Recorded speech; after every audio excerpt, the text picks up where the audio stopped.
Hello everyone. Bharat Pakistan के संबंधों में देखा जाए तो नदी जल बंटवारा हमेशा से एक विवाद का कारण रहा है और भारत ने हाल ही में इसको लेकर के एक बड़ा यहां पर निर्णय लिया है। देखा जाए तो भारत सरकार के द्वारा सिंधु नदी जल समझौते को लेकर के यहां पर इसमें परिवर्तन की बात यहां पर रखी है और ये हालिया जो घटनाक्रम हुई है इसको लेकर के आपको देखा जाए तो बहुत समय से लगातार बातें चल रही थी कि क्या भारत यहां पर सिंधु नदी जल बंटवारे को लेकर के अपनी मांग या कह सकते हैं जो पहले शर्त रखी गई थी या जिस शर्तों पर यह समझौता हुआ था क्या उसमें परिवर्तन करेगा। तो यहां पर इस चीज को लेकर एक बहुत ही बड़ा यहां पर घटनाक्रम है, काफी बड़े यहां पे एक ड्रास्टिक चेंज आ सकता है भारत पाकिस्तान के संबंधों को लेकर के। जैसा कि लगातार आप देखते आए हैं कि भारत पाकिस्तान के संबंध कभी भी यहां पर काफी समय से अच्छे दौर से नहीं गुजर रहे हैं और कहीं ना कहीं सिंधु नदी जल समझौता भी देखा जाए तो भारत पाकिस्तान के संबंधों में देखा जाए एक और समस्या खड़ी कर सकते हैं। भारत देखा जाए तो यहां पर इस समझौते को लेकर क्या कहता है, क्यों यहां पर यह चर्चा का विषय है, सिंधु नदी जल बंटवारे में यहां पर क्या बात रखी गई थी, इन सभी दृष्टिकोणों को हम यहां पर डिटेल से समझ लेते हैं। सबसे पहले देखिए यहां पे माइंड मैप के संदर्भ से हम यहां पर आपको सिंधु नदी जल समझौते से संबंधित सभी पहलुओं पर यहां पर डिटेल से चर्चा कर लेते हैं। देखिए जो यहां पे एक कारण यह है कि हाल ही में देखा जाए तो इसको लेकर एक समिट हुई थी।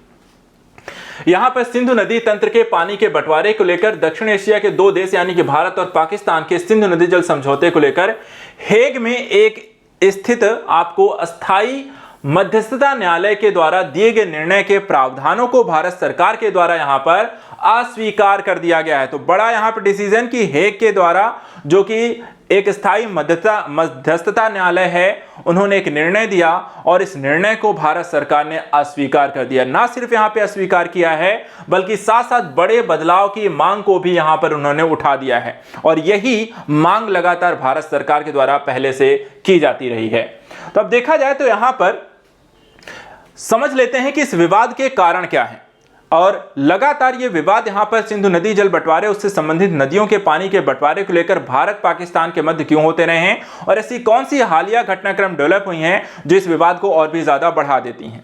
सबसे पहले यहां पर देखिए पाकिस्तान ने एक आरोप भारत पर लगाया। यह आरोप था कि भारत के दो हाइड्रो पावर प्रोजेक्ट, एक किशनगंगा और दूसरा रतले परियोजना,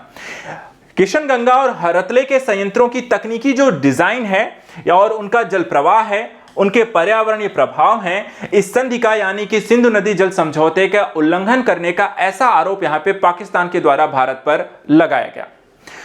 वर्ष 2016 में देखा जाए तो पाकिस्तान ने वर्ल्ड बैंक के नेतृत्व में एक तटस्थ विशेषज्ञ से यहां पर अपना अनुरोध वापस ले लिया और प्रस्ताव को अस्थायी मध्यस्थता न्यायालय में यहां पर रखा था, जिसे पीसीए में जो हाल ही में यहां पर निर्णय आया है। भारत ने वर्ल्ड बैंक के नेतृत्व वाले तटस्थ विशेषज्ञ की नियुक्ति का यहां पर भारत ने अनुरोध किया था और जबकि पाकिस्तान ने यह अनुरोध यहां पर वापस ले लिया। इसके तत्पश्चात विश्व बैंक ने दोनों देशों के अनुरोध के प्रस्ताव पर यहां पर रोक लगा दी और दोनों देशों को परमानेंट इंडेक्स कमीशन यानी पीआईसी के माध्यम से यहां पर प्रावधानों को आग्रह करने की बात रही। परिणाम स्वरूप वर्ल्ड बैंक और अस्थायी मध्यस्थता न्यायालय के द्वारा अलग अलग कार्यवाही यहां पर प्रारंभ एक साथ कर दी गई।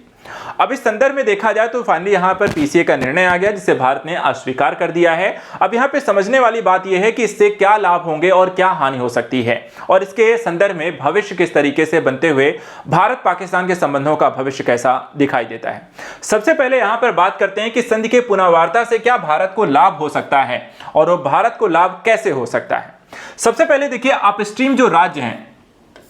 इन हिसाब से देखिए भारत को सबसे ज्यादा यहां पे फायदा होता है, जैसे कि पंजाब हरियाणा जैसे राज्यों के भूजल की मात्रा बहुत नीचे जा चुकी है और सतलज यमुना जो लिंक परियोजना की वजह से विवाद होते रहते हैं जिससे इन राज्यों का जल विवाद बंटवारा यहां पे कम होने की संभावना है। तो एक तरीके से यहां पे जो एक विवाद की स्थिति है भारत में देखा जाए तो लगातार जल स्तर में यहां पर भूजल स्तर में गिरावट आई है और इसमें देखा जाए तो हरियाणा और पंजाब जो बहुत ज्यादा सिंचाई वाले राज्य हैं वहां पर भूजल स्तर काफी नीचे गया है। अब इन नदियों से क्योंकि जो सिंधु नदी जलतंत्र है जो नदियां यहां से गुजरती हैं वो पंजाब हरियाणा से होकर ही जाती हैं और अगर उन नदियों के पानी हम यहां पर अगर यूज कर पाए पंजाब हरियाणा वाले राज्यों को अगर हम दे पाते हैं इस समझौते की पुनर्वार्ता के माध्यम से नए तरीके संधि के माध्यम से तो हरियाणा और राज्य और साथ ही साथ यहां पे जो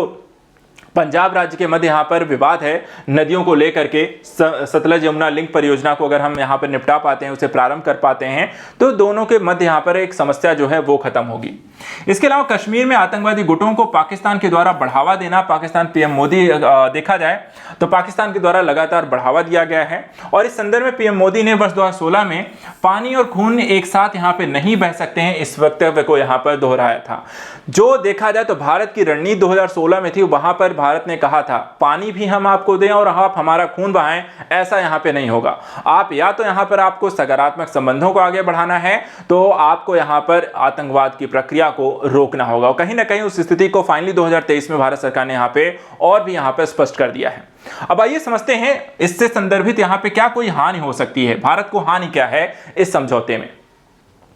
देखा जाए तो भारत अगर ऐसा करता है तो पानी स्टोरेज के लिए बड़े बड़े बुनियादी आधारभूत संरचना का भारत को विकास करना, अर्थात बड़े बड़े भारत को बांध बनाने होंगे। अगर पानी परिवर्तन करना चाहता है, सतलुज यमुना लिंक परियोजना डेवलप करना चाहता है, नदियों को यहां पर जोड़ेगा, तो जोड़ने के लिए वहां पर उसे पूरा एक डेवलपमेंट करना पड़ेगा। पानी के बहाव के लिए एक नया रास्ता डेवलप करने पड़ेगा और उसके लिए यहाँ पे पानी के बहाव को मोड़ना पड़ेगा, उसके लिए बांध इत्यादि भी आपको बनाने पड़ेंगे और ये काफी खर्चीला यहाँ पर हो सकता है। तो देखा जाए इसके कारण आपको एक और समस्या होती है कि इस क्षेत्र में काफी भूकंप की समस्याएं आती हैं और इन्हें अगर भूकंप रोधी आपको 5 जोन में ये आता है, जिससे भविष्य में यहां पर इन बड़े बांध परियोजनाओं के निर्माण के साथ साथ भूकंप की संभावनाएं भी आपको बढ़ जाती हैं। और आपको पता है यदि भूकंप आता है और ये बड़े बांध परियोजनाएं टूटती हैं तो इससे काफी हजारों वर्ग किलोमीटर के एरिया डूबेगा और काफी यहां पर नुकसान हो सकता है।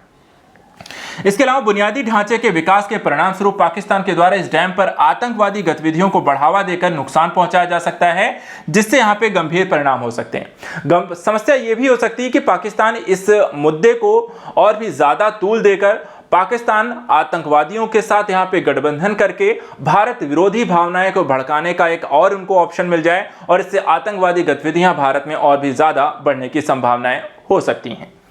इसके अलावा अपेक्षाकृत कमजोर देश के तौर पर पाकिस्तान किसी भी मुद्दे को अंतर्राष्ट्रीय रंग देने में सक्षम होने पर बातचीत की मेज पर उसकी स्थिति काफी मजबूत हो जाएगी। एक यहां पर देखा जाए तो एक शक्तिशाली देश और एक कमजोर देश की स्थिति में आपको वैश्विक जो पटल है वो हमेशा कमजोर देशों का यहां पर साथ देते हुए दिखाई दे सकते हैं और ऐसी स्थिति का फायदा उठाकर पाकिस्तान अंतर्राष्ट्रीय स्तर पर भारत को कमजोर कर सकता है और किसी भी मुद्दे का यहां पर अंतर्राष्ट्रीयकरण कर सकता है, जो कि भारत के पक्ष को यहां पर कमजोर करेंगे। तो देखा जाए तो भारत को यहां पर इस मुद्दे को बहुत ही संवेदनशील तरीके से यहां पे निपटाना होगा। अपनी आर्थिक आवश्यकताओं, अपने राष्ट्र की आवश्यकताओं को पूरा करने के साथ साथ इसके यहां पर पाकिस्तान इसका लाभ ना उठा पाए, यह भी सुनिश्चित करना होगा।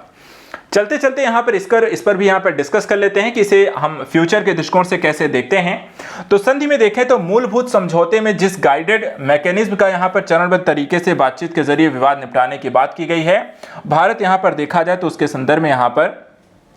तैयार है, लेकिन यहां पर आपको भारत का नुकसान नहीं होगा, ऐसी ही यहां पर दृष्टिकोण को भारत मानने के लिए तैयार रहेगा। तो इस तरीके से सिंधु नदी जल समझौते को लेकर भारत पाकिस्तान के संबंधों में एक नया मोड़ आपको भविष्य में दिखाई दे सकता है और एक तरीके से भारत पाकिस्तान को एक बार फिर से बैठकर सिंधु नदी जल बंटवारे के संदर्भ में किए गए समझौते पर पुनर्विचार की आवश्यकता है। तो आज के यहां पर इस टॉपिक पर इतना ही। नेक्स्ट वीडियो में ऐसे ही इंपॉर्टेंट टॉपिक्स को लेकर हम फिर से मिलेंगे, उसको डिस्कस करेंगे। वीडियो को देखें पूरा, उसके विषय को समझें, वीडियो को ज्यादा से ज्यादा शेयर, लाइक और यहां पे चैनल को सब्सक्राइब करना ना भूलें। तो आज के लिए इतना ही। Thank you so much and good luck.